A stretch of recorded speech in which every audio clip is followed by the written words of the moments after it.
Hey, you're listening to Stop the Scroll, a social media marketing podcast, and I'm your host, Heidi Schmidt.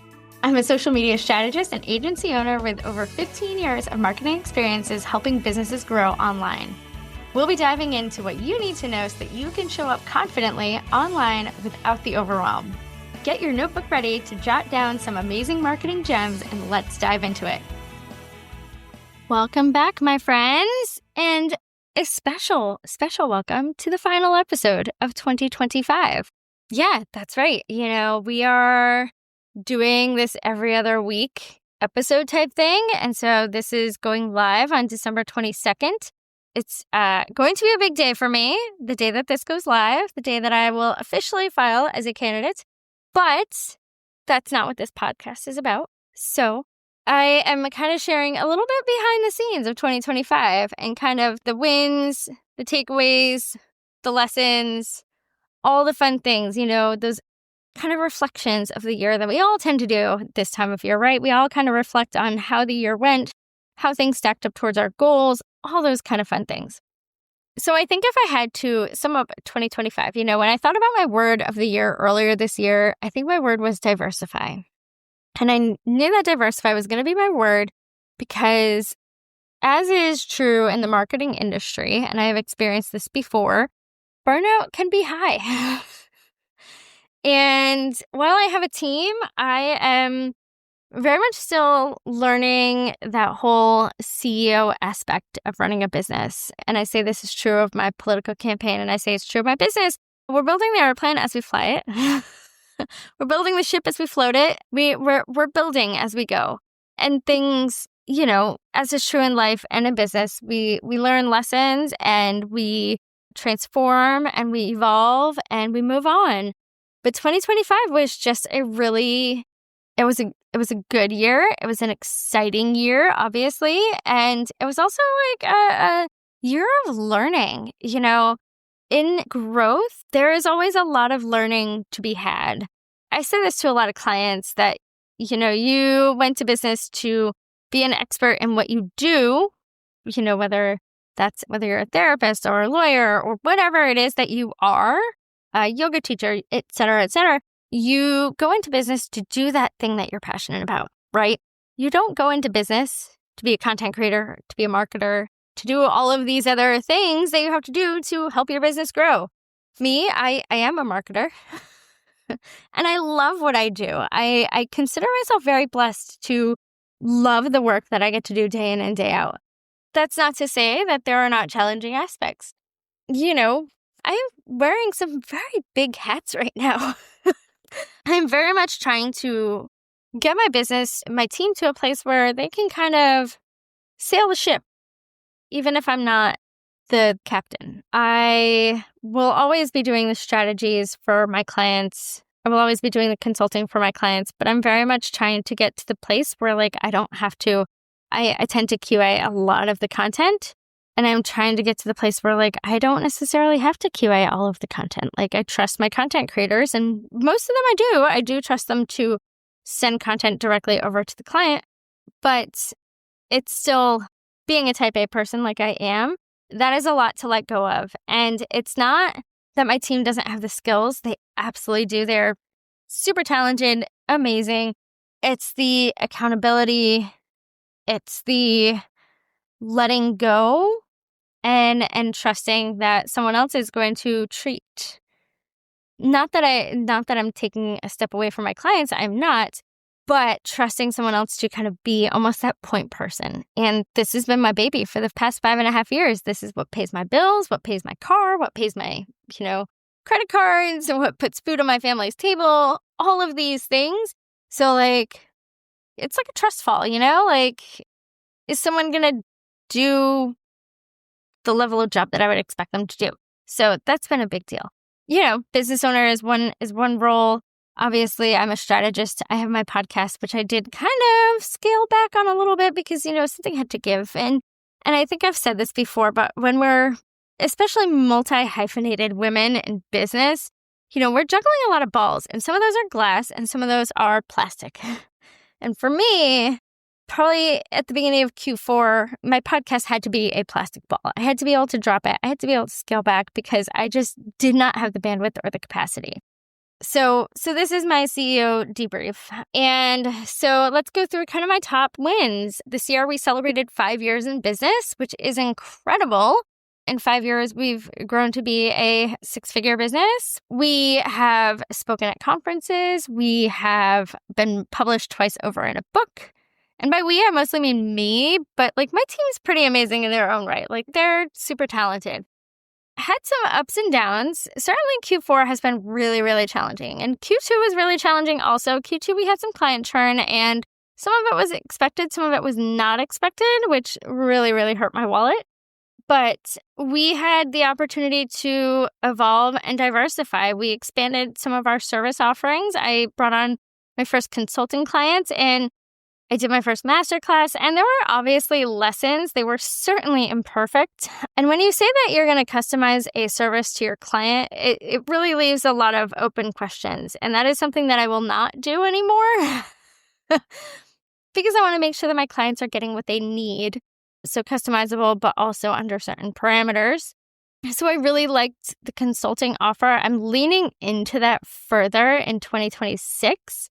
Because I feel like it's going to work better with my bandwidth, knowing that I am running for political office. I know that mid-May through end of June is going to be really busy. Same with October through early November is going to be very busy. And so a lot of the back half of this year since I kind of launched my campaign has really been to kind of systemize to set things up for success in 2026.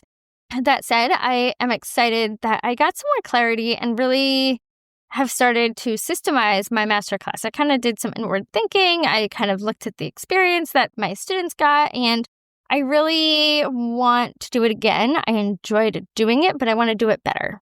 And I don't just like teaching how to do social media because I feel like there's a lot that people know how to post reels. People know how to do that. But my love and what really lights me up day to day is doing the whole strategy.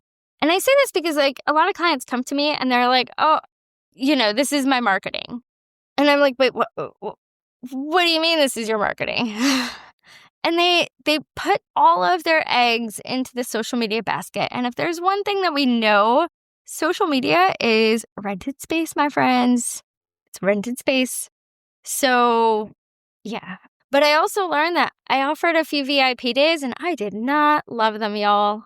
They were not my favorite. They did not work well with my energy. But that was my lesson in bandwidth. And it was a big lesson in diversifying services. I did not have a system. I did not have all those kind of things that you should have when you start offering a new service. But these are all lessons. And I think no business owner is perfect right out of the gate. Even Bill Gates failed sometimes before Microsoft happened. And, lessons in bandwidth, lessons in client experience and communication, all of those fun things. But it was a very important lesson in knowing how different services work with energy, if that makes sense, and work with your workflow. If you're thinking about diversifying your services, think about what that looks like. Everyone has their own work style. But yeah, lots of lessons there. I would say, that the hard things, and this is still a hard thing, as I'm listening to myself speak here, did I just overshare one of my business failures? I don't know. I don't think so. I think I'm happy to be fully transparent. And it's funny because I was on a call the other day, a coaching call for the Leading Lady Hub, which I will link to in the show notes. And we were talking about authenticity and how we would describe ourselves as if we were as if we were the best friend describing us to someone else. So you are your best friend and you are describing you to someone else. And my big thing was I overshare. And having a podcast that I overshare on and being a political candidate is probably not a winning combination, but you know what? We're rolling with it because one of my core values in business has always been authenticity. So I'm not afraid to say when I don't get things right. And I'm not afraid to say, hey, this didn't work the way that I wanted it to, so let's go back to the board and revisit, which is exactly what I did. I will say the fall has just been really, really busy with lots of events, lots of networking, lots of call time, asking for donations, lots of basically running two businesses at once is basically, my campaign and my business. And I love both of these organizations, both of these businesses. And I want to do a episode on this later on, probably in the new year. Political campaigning is not so different from marketing because it's all messaging, right? It's all messaging. It's all personal branding. It's all getting your name out there, trying to captivate quote unquote sales, which are basically votes, trying to convert people into voters. So it's my skill set is almost designed for political campaigning, which was a huge lesson that I have learned on the campaign trail, which is really, really interesting. But yeah, there has been a season of burnout. There have been many evenings for tears. My team also in Q4 had a lot of life going on. I brought on a marketing assistant, but she's had a lot of life going on. And one of my content creators had the worst thing I could ever imagine happen to her. And my heart has just ached for her going through what she's gone through. And I absolutely adore this woman. She's brilliant, but that put a lot on me. There can be two truths in life at the same time, right? Someone else can be going through the worst thing ever, and the impact that it has on you and your everyday life can also be hard. And they're They are hard in different ways, 100%. There's a reason why I have content creators, y'all. There is a reason why I've hired people to support my clients because they are brilliant and they are talented, and I cannot manage all of this work by myself. And that was certainly a really, really hard thing this year. And I try to keep it all in perspective, and I think we always have to do that when we're in business. We have to keep all of this in perspective. The hard lessons when things don't go the way that you want them to, and maybe it's your own fault, maybe it's client not communicating, whatever it is, which I've certainly experienced this year. Good golly. But it's okay to step back and say, okay, that didn't work. What could we have done differently, and what can we do better? It's okay to step back and say, hey, I thought I wanted that. I thought I wanted to offer that service, but no, I don't. Back to my lessons and themes. So lesson number 1, capacity and bandwidth is a part of your business strategy. You need to honor your energy. You need to honor your time. You need to give yourself more time than you think when it comes to doing things. And you need to respect your mental load, whether you're a parent or not, whether you're a caretaker or not. If you're taking care of someone else, whether that's a tiny human or an aging parent, mental load matters.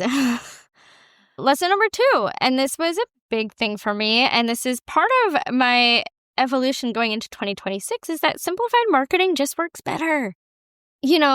I've never been big on the salesy marketing pushes, although maybe I should be. But I am all about honoring your energy and your bandwidth when it comes also to your marketing strategies. You do not have to be everywhere. You can repurpose your content, have clear offers, and focus on fewer platforms. When I focus on Instagram and my email list, I have better months of revenue. And, I have found, and I've actually admittedly been really terrible at this myself, but the months that I repurpose content that has performed really well in the past, I also feel less overwhelmed. So simplify your marketing, find out what works best for you and your bandwidth, and don't overthink it. Overthinking it drags everyone down. Community is better than algorithms. That's lesson number 3. My community that I am so, so blessed and grateful to be a part of. And feel a little salty in here. My eyes are getting a little teary thinking about just how, and I wrote about this in my chapter for We Lead, how I call it my year of pruning. I call it my year of pruning because I learned not only what services I want to offer, what type of clients I want to work with, which ones I don't. I learned, especially in launching my political campaign, who real friends are, because, you don't have to, as we get older, we learn, the people that are really worth our time, the people who show up for you, the people who call you just to check in, the people who are your cheerleaders, even if they're, half a country away. And you make the time and the space for those people. And the people that aren't worth your time and your energy are going to be the complete opposite of that. And they're going to suck your energy, and they're going to expect the world from you, but they're not going to reciprocate it. Look for the people who reciprocate, however that looks. And it's okay to prune your life. It's okay to prune your relationships. It's okay to prune your clients. Like, pruning is good. And I wrote this in my chapter in We Lead. One of my favorite lessons from my beloved Nana, who passed away 10 years ago last month. She was an avid gardener, and she had the most beautiful rose plants all throughout her backyard and around her house. And the thing that I learned from her about taking care of plants is that when you prune them, they come back better.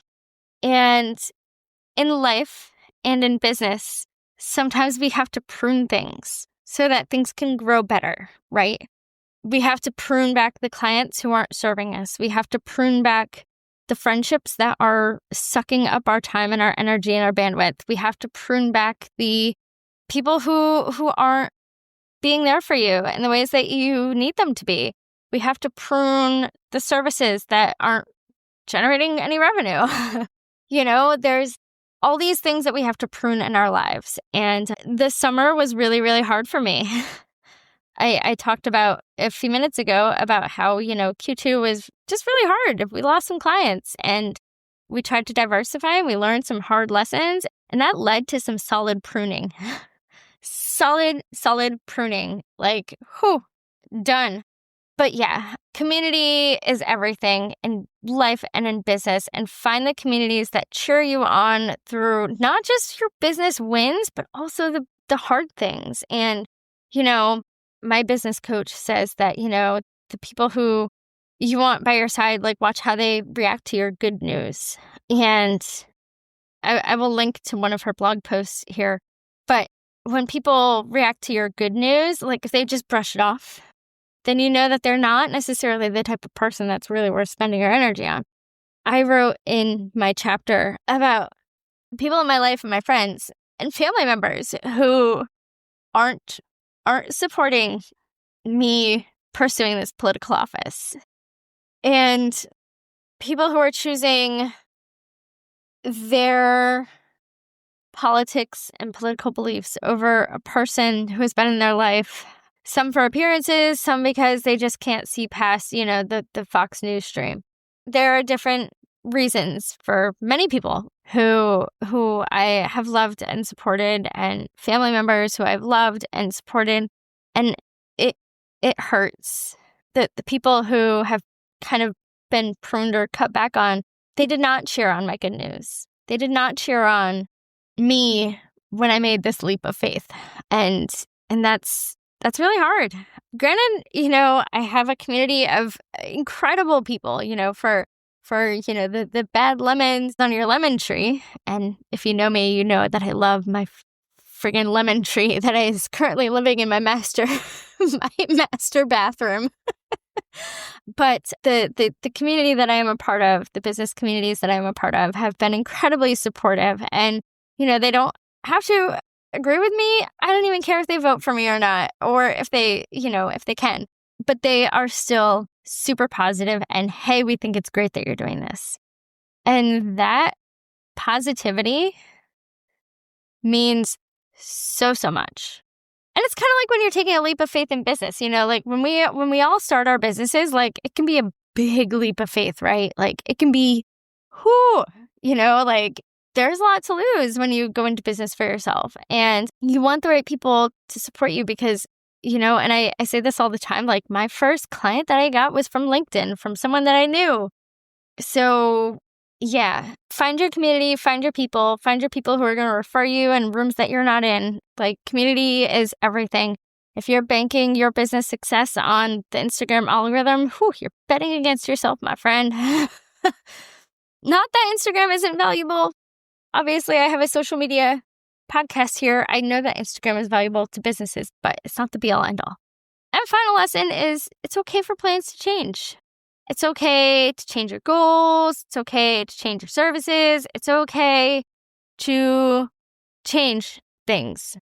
Don't beat yourself up if things don't work according to the original vision that you have. Things change. As in life, we have to roll with the punches, ride the waves, I'm sure there's a slurry of terrible, terrible cliches that I could insert here. But anyhow, so what's our goal for 2026? I thought about doing a whole separate episode for that. And I think I will, because this one's kind of getting long. And y'all have listened to me ramble for, too long here. So anyhow, here's what I want to know. Send me a message, send me whatever. But I want to hear what your top 3 wins or lessons were from 2025. I love reflecting this time of year, and I love, planning and mapping out the year ahead. I still have big goals. Obviously, flipping my little red legislative district here is one of my biggest, but I have big business goals, I still have revenue goals. I have goals for my team. I have goals for the services that I want to offer. All of these things. Yeah, that's what's coming up. That'll probably be a separate episode. But if you're looking forward to 2026, I have 3 ways that you can work with me. I obviously have my strategy sessions, 90 minutes and 60 minutes. If you are interested, send me an email. My 60-minute is kind of I'm calling it the messy strategy session, because it's mainly like an ask me anything session. You get my messy notes, you get my brainstorm, the recording, and then you run off and do with it what you will. Obviously, we have our audits, which we are still doing. We have our consulting package, which I'm calling the 4-month strategy intensive. I've kind of gotten some clarity on it, thought about the lessons along the way. I have special pricing between now and the end of the year, although I may extend it into January, especially because this one's going live the 22nd. I don't know. We'll see. And if you're interested in, between now and the 31st at the very least, there is special pricing, special beta pricing. And then I will be offering my marketing masterclass again in January, probably end of January we'll be starting. And that is going to be about 8 weeks. It's going to include 6 kind of training and hot seat sessions covering everything from email marketing, social media, strategy, all the things. And then 2 kind of office hours opportunities. So 8 weeks. And there is beta pricing between now and the end of the year. I will link to it in my show notes if you are interested to get on the wait list. For now, it should be, it might be, by the time this goes live, it should be live. We'll see. Until next time, happiest holidays to you and to yours. I wish you all of the success in the year ahead in 2026. Thank you, thank you, thank you, thank you, times a million to all of my listeners. You keep me going. Thank you for your questions. Thank you for your comments. Thank you for your DMs. I absolutely love every DM that I receive from a listener. I truly, truly appreciate it. It keeps me going. I recently got one from a listener who happened to find me on a car ride, and she was really excited that, someone with some social media chops is running for office, and that message just totally, totally made my day. So know that your reviews, your follows, your recommendations, sharing me with a friend of yours, it means the world to me. I would not be doing what I do without all of you. The big goal for this year, obviously, was to keep the podcast going. We have exceeded 15,000 downloads, which I think is pretty incredible, considering the amount of energy I actually put into marketing this podcast. But it is my favorite thing, and I absolutely love what I do. And yeah, happy holidays, happy New Year, happy Hanukkah, happy everything. You will hear from me again on probably January 5th with the new year. And we'll talk a little bit about goals for 2026 and also how to set your goals for 2026, right? So yeah, again, if you are looking for some support with your marketing, feel free to schedule a call with me. That is also going to be linked in the show notes. And until next time, go forth, jump on every holiday trend, because honestly, now's the time to do it, and create amazing, amazing fun content that stops the scroll.